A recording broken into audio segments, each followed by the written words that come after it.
Israel যখন তাদের এত দামি দামি অস্ত্র, যুদ্ধ বিমান, সাজোয়ার ট্যাঙ্ক নিয়ে যখন ইরানের সঙ্গে পারছে না, তখন যুদ্ধে তারা পেরে উঠছে না, তখন তারা একটা কাজ করা শুরু করলো। সেটা হচ্ছে কালো জাদু। তারা কালো জাদুর মাধ্যমে ইরানকে পরাজিত করার জন্য উঠে পড়ে লেগেছে। বর্তমানে নেতানয়াহু উনি বর্তমান সৈনিক থেকে শুরু করে সবার জন্য কোরআন শরীফ মুখস্থ করা বাধ্যতামূলক করেছে। হুট করে এরূপ সিদ্ধান্তর কারণটা কি? এত নির্ভুলভাবে ইরানে আক্রমণ করাটা এটা কোনো মানুষের পক্ষে যতই গবেষণা করা হোক, অ্যানালাইসিস করা হোক, ভাবে আক্রমণ করা সম্ভব না। এত নির্ভুলভাবে হ্যাঁ, এটা সম্পূর্ণ আমি মনে করি কালো জাদুর মাধ্যমে, জিনের মাধ্যমে সাধন করেছে তারা। কারণ তারা কালো জাদু করে থাকে। এরা একটা মারাত্মক হাতিয়ার এই কালো জাদু।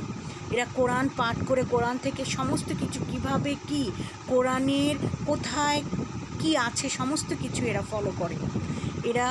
এরা কোরআনের সমস্ত কিছু দিয়ে আজ নিজেদেরকে এত উন্নত করছে।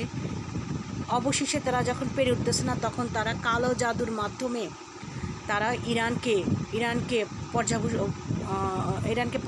পরাজিত করার জন্য উঠে পড়ে লেগেছে। এরা সব পারে, এদের পক্ষে সবই সম্ভব। হ্যাঁ, কতটা মারাত্মক তারা মানুষকে ধ্বংস করার জন্য। এরা এমন কিছু নাই যে পারে না।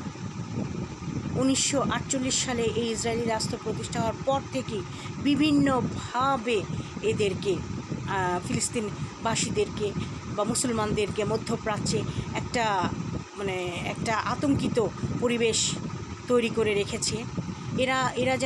এরা মানবদেহের যেমন ক্যান্সার একটা মারাত্মক রোগ, এরাও যেন মধ্যপ্রাচ্যের একটা ক্যান্সার স্বরূপ। হ্যাঁ, আর আমাদের এশিয়ায় আছে ইন্ডিয়া, বড্ড মারাত্মক। এরা নিজেদের স্বার্থের জন্য সব কিছু করতে সমর্থবান। নিজেদেরকে যত নিম্নে নামাতে পারে এরা সবই পারে। সুতরাং এদের থেকে সাবধান। এরা কালো জাদু করে। ইরান আয়াতুল্লাহ খামিনি অনেকবার এটা বলেছেন যে এরা কালো জাদুর মাধ্যমে ইরানের ক্ষতি করার চেষ্টা করতেছে। হ্যাঁ, আমি এটা বিশ্বাস করি। জিন জাতি তো আছেই। হ্যাঁ, ওদের মাধ্যমেই কালো জাদু করে অনেক কিছুই করা যায়। কালো জাদু বড় মারাত্মক জিনিস। হ্যাঁ, আমার নবীকেও কালো জাদু করা হয়েছিল। তো আল্লাহ আমাদেরকে এইসব জাদুটোনা থেকে রক্ষা করুক, ইরানকে রক্ষা করুক, এই দোয়াই করে থাকি।